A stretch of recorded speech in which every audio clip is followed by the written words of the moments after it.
So between the AFN and what we're seeing at the Brady landfill, I really hope that settlers are seeing. Well, I know a lot of you didn't read the inquiry, even though you said you did, because you don't understand it. Otherwise, you wouldn't be asking me these questions. The root of the national inquiry's conversation obviously is believe her. Our Reconciliation Action Group has a member that experienced some violence. Part of her healing journey was to actually, talk it out. And what happened? Gaslighting.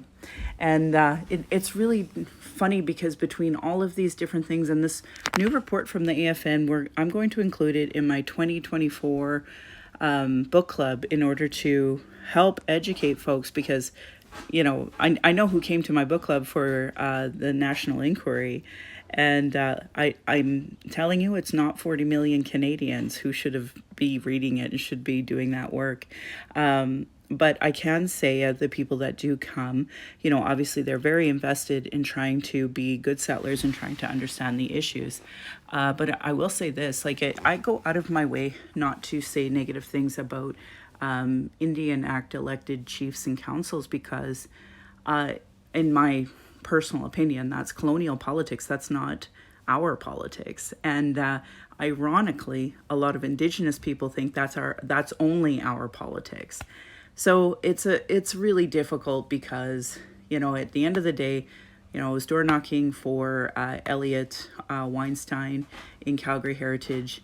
The average Canadian doesn't know the difference between municipal, provincial, federal.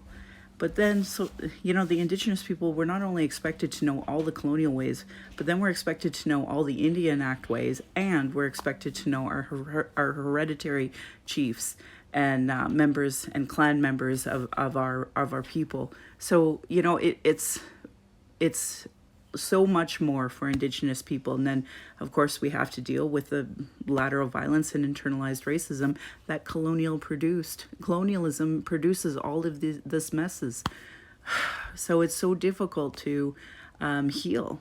Like, you're on a constant healing journey. And I know I've seen a huge shift with including Two-Spirit now in the conversation of gendered violence against Indigenous people. But there's still so much work to do, as we've seen with the AFN, this report that just came out with its recommendations. And we see this all the time in colonial politics, whether municipal, provincial, or federal. So, yeah.